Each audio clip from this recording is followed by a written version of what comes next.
Hello everyone, this quick hit is for nonverbal communication, dealing with interpersonal communication, and the first thing you see pop up on your screen is a picture of former President George W. Bush. And I want you to just take a look at this picture and think about what's the first thing that comes to mind when you see his facial expression. Usually when we look at nonverbal communication, one of the first things we think of is facial expressions, eye contact, things of that nature. So when you look at this particular photo, there's probably a myriad of things that come to mind that state what you believe George W. Bush is thinking right now, or how he's feeling, or how he's acting.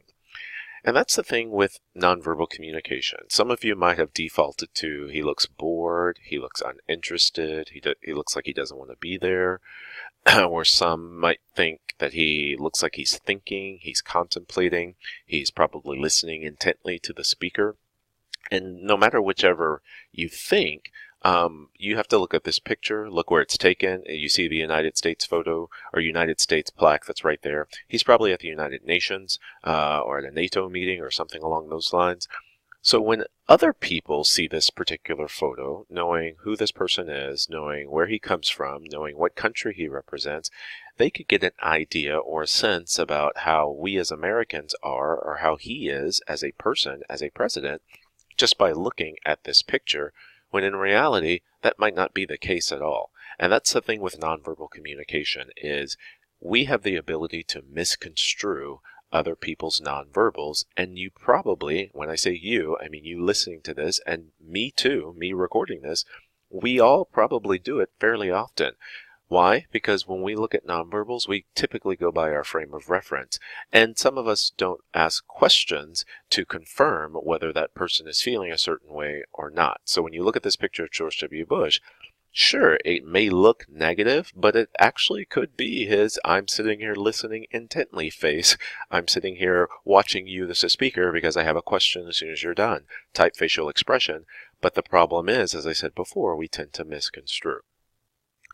Same thing goes with this particular picture. Just look at this picture for a minute. You see where they are. They're on the tarmac at an airport. But when you look at this picture, the two people in this picture, the person on the right, I hope you realize, is the former President Barack Obama. If you may not know the person on the left, that's former Governor of Arizona, Jan Brewer. Barack Obama and Jan Brewer did not get along at all at any point during his 2008 campaign.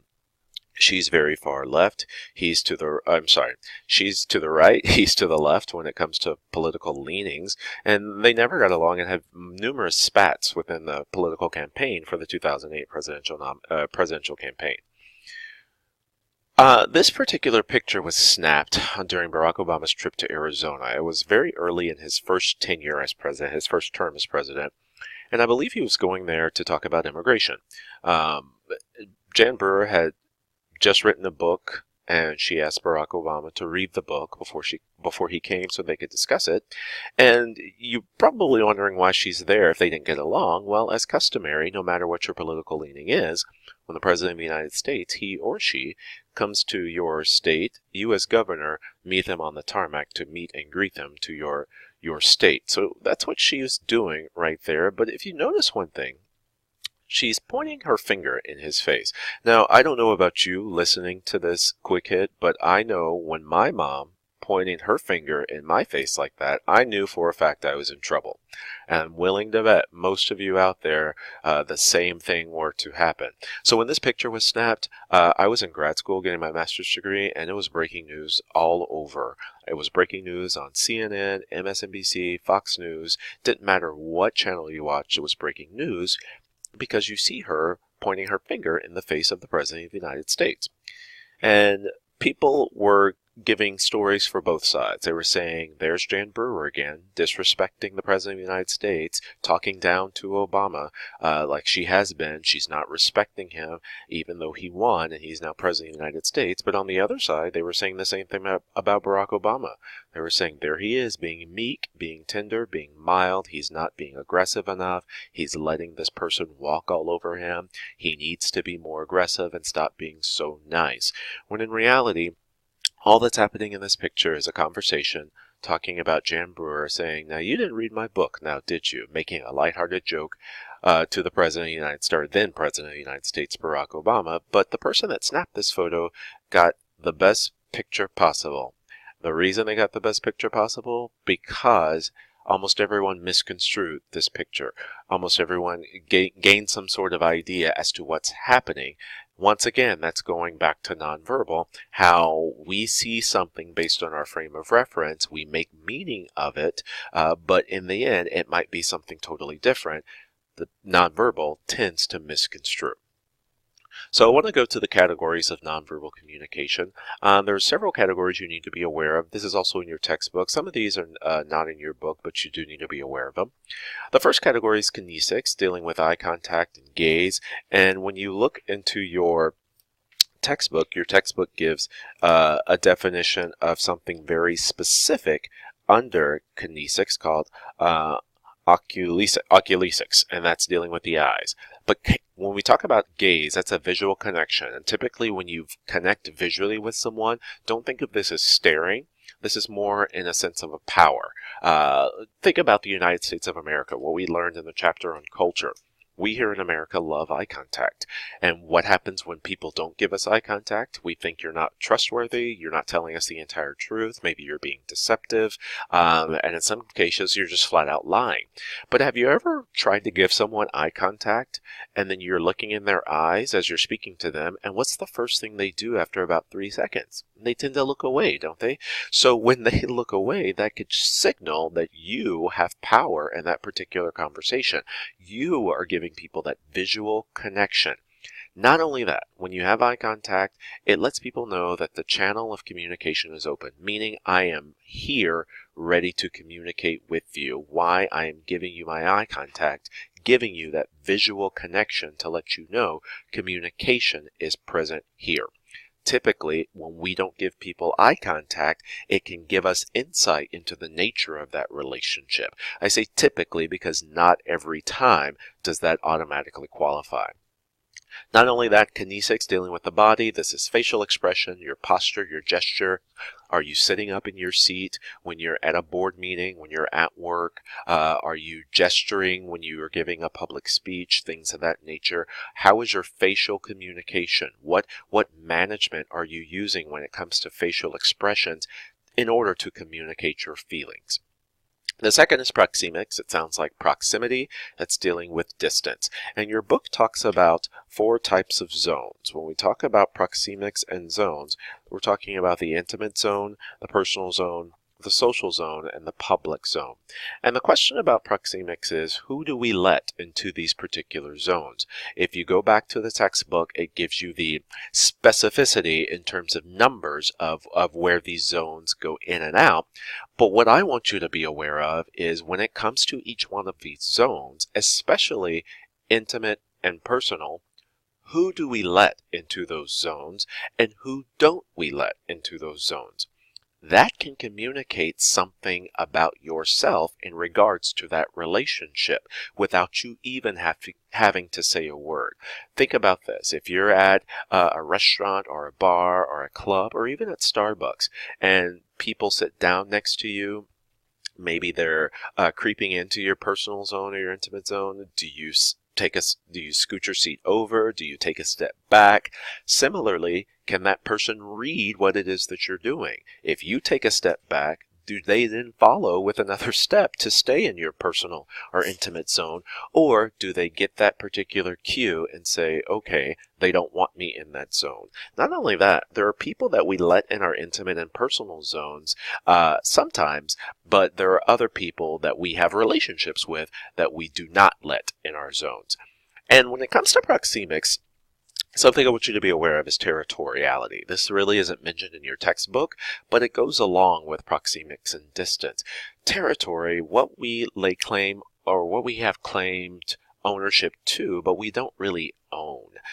Think about it like this. When you come up here to University Park, or even any of the campuses for Lone Star, is there a certain parking spot that you love the most? At HEB, do you like to park in the same area? In class, do you sit in the same spot?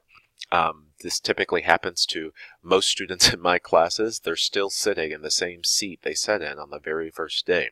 There's a parking spot here at University Park that I love to park in, and I parked in it for 2 straight years and starting last year? There started to be a red dually truck just in that parking spot every morning when I got to work, and it would annoy me. And I started asking around here at UP, hey, who drives that red truck? Hey, who drives that red truck? Turns out it's one of the campus police officers, so I'm not going to bother him about that. But it's one of those things where we don't really physically own this. We don't own that particular space, but we claim ownership. And if people get into our space or they violate the fact that we claim that particular owner space, we tend to get annoyed. The third category is haptics, dealing with touching. Human touch is natural. Human touch is needed in order to survive. The 2 touches I want you to be aware of are affectionate and ritualistic. With affectionate touch, this just deals in relationships in terms of kissing, in terms of hugging. This could be significant other, parent-child, friendships, things of that nature. But with ritualistic touch, you see this a lot more when it comes to job interviews or work or just meeting strangers. We always give them a hug or a handshake. You do a handshake when it comes to a job interview. And this is going back to the chapter on culture. We talked about ethnocentricity or ethnocentrism. How the belief that our culture is superior to other cultures. Think about it like this. We shake hands here in America. We give hugs. But in Europe and most European countries and countries on the other side of the world, they do kissing on the cheeks, on both cheeks. And it doesn't matter what your gender is. Doesn't matter what your sex is. It could be male and male. It could be, that's their idea of a hug. And if we're not accustomed to that, we're not used to that here in the United States, we can get a little caught off guard for the most part. So depending on how you use touch when it comes to other people, when it comes to other relationships, can let people or give some sort of insight into how you think that relationship is when it comes to your feelings, when it comes to control, when it comes to how playful you are. And unfortunately, I do have to mention this when it comes to abuse. Chronemics is chronological, talking about time, how we conceptualize, use, and arrange time. How you use time can show something about you without you having to say a word. Are you constantly late to class, constantly late to work? Are you constantly early to class, early to work?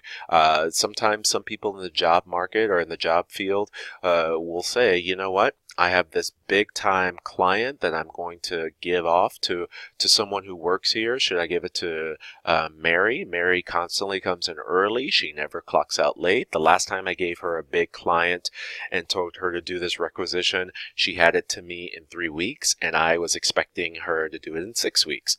Or should I give it to John? But John comes in late all the time, and John constantly clocks out early. The last time I gave John this big client, I needed work to be done. I gave him 6 weeks, and he needed 3 months to get it done. So how we conceptualize, use, and arrange time can tell others just a little bit more about who we are as a person. But time can also signal value. When we say signal value, what I mean by that is you give time to people that you value. You will give up things, and you will make sure that your time is there for people that you value, people that you want to be around, people that you value that particular relationship. It lets people know how you feel about them. You spend time on people and activities and things that personally matter to you. Similarly, if you don't find value in that relationship, or you don't find value within that person or within that activity, then you won't spend as much of your own time on that. And when it comes to power, think about this. If you were meeting your boss and your boss said, I need you to be here at 2 o'clock, what time would you, or should you get there? If it's your supervisor, your boss, or your manager, and the meeting starts at 2, you should be arriving at about 1:45, right? People of power can hold time in a different fashion. Or we look at people who are in a powerful position and say, your time is valuable. Why is your time valuable? Because you're in a position of power. So because you're in a position of power, I'm going to be here early, and I'm going to make sure I value your personal time. And when we talk about time, the element of a social clock can come into play. This is typically just a little cultural schedule of when we need to do things. Essentially, think about it like this. Is it time to do this? I always equate this to what people post on social media, post on Facebook, on Instagram. A couple of years ago, I had a friend I went to UT with, and we're still good friends to this day. He decided to build him a house. And we graduated around the same time. We're about the same age, so that's about the time I started thinking, you know what? Is it time for me to build a house? Is that what I should be doing? So a social clock, you look at the time that other people are doing things, and you ask yourself, is it time for me to do that? Sometimes our social clock is built within society. Think about it like this. At 18, society in the United States dictates that you do what? You either move out of your house or you go to college. That's what society dictates. Society dictates at this particular age or at this particular step in your education, you should be doing X, Y, Z. Artifacts, just objects that we surround ourselves with, and they tell a little bit more about who we are. And when we talk about artifacts, they're usually visual. They're in some sort of environment that give a reflection about who we are, what type of person we are. It could be our clothing. It could be the jewelry that we wear. It could be what's in our office, what's in your house. If we have I know a person who has a lot of crosses in her house. She just loves to collect crosses. It tells a little bit about who she is as a person. And not only that, how is it arranged within your space? Some of you may come up to your campus locations to visit your professors. Some professors have more decorated offices than others. There are a couple of professors here at University Park where their office is just blank. There's just nothing in it except a desk and a computer, and a phone. And that's what they call their office, you know. Mine's a little bit decorated. It's lots of Longhorn stuff in here, though. But when we talk about artifacts, it can tell us more about who you are as a person. I had a student a couple of years ago who would come to class in nothing but Nike stuff. Nike shirt, Nike sweatshirts, Nike pants, Nike socks, Nike shoes, Nike backpack. It didn't matter if it was hot, if it was cold, he was always dressed in Nike. So finally I asked, is Nike your favorite brand of clothing? And he said no. Turns out his uncle works for Nike, so he gets all that stuff for free. So just lets people know just a little bit more about who you are as a person. So I want you to start thinking to yourself, you know, what's in my environment? What furniture do I have? What furniture don't I have? How is it arranged? What colors do we constantly use? All of those tell others more about who you are without you even having to say a word. Speaking of not having to say a word, silence. Have you ever gotten the silent treatment or given the silent treatment? Silence is a form of nonverbal communication. It could let people know, hey, I need to think about this. I need to organize some sort of response. But typically when people give the silent treatment or they go silent, and when I say silent treatment or go silent, I'm talking about not communicating with your partner, whether that's verbally, communicating with them face-to-face, or whether that's via social media or text. You know, have you ever you texted someone and they didn't text back for days and days? That in and of itself is silence, and that's trying to tell you something. So when you talk about the silent treatment when it comes to relationships, sometimes we give the silent treatment or we get the silent treatment because your partner's trying to tell you, I am preventing communication, which then means you are using silence or the silent treatment as a weapon. What is a weapon? A weapon is used to hurt someone. So you're purposely trying to hurt them by not allowing for communication. And once again, I'm not a relationship counselor, but I just charge $50 per hour in case you need it. When it comes to the silent treatment, do you know what you're really doing? What you're really doing is continuing the conflict. You're not allowing for the conflict to be resolved through communication. More often than not, the only thing the silent treatment does is make A, the conflict worse, and B, the relationship worse. Instead of allowing for communication so we could actually come up with a solution to solve for this conflict, all you're doing is perpetuating that conflict and making it last longer than it actually needs to be. And finally, paralanguage. It's just your vocal behaviors, whether that's pitch, volume, tone, things of that nature. And with paralanguage, we can make judgment about a person's state, their emotional state. Think about it like this. Do you know someone and within your group of friends or maybe within your family, and you think to yourself, why do you yell so much? Or why are you so loud? Or why do you talk so softly? So just the volume, the pitch, and the way people talk like that. If you're having a conversation that escalates to an argument and someone gets into a high pitch, that could probably signal their emotional state that they're very, very angry. Sometimes we look at people and say, when you talk very softly, very mildly, that may mean you don't have a lot of self-esteem. Similarly, people who are loud in volume could come off as very aggressive. So just think about these things when it comes to nonverbal communication, these categories of nonverbal communication. All of these are things that non-verbally tell us something about you. But as we go back to the picture at the beginning with George W. Bush, with Barack Obama, and the former governor of Jan Brewer of Arizona, when you look at those two pictures that we saw at the beginning, keep this in mind. All of these categories tell something about you to other people, but how often is it misconstrued? Not only towards you, but how often do you personally misconstrue other people and other people's thoughts and other people's communication, all because of their nonverbal? So this is your quick hit on Chapter 6, dealing with nonverbal communication. I look forward to hearing your thoughts on the discussion board.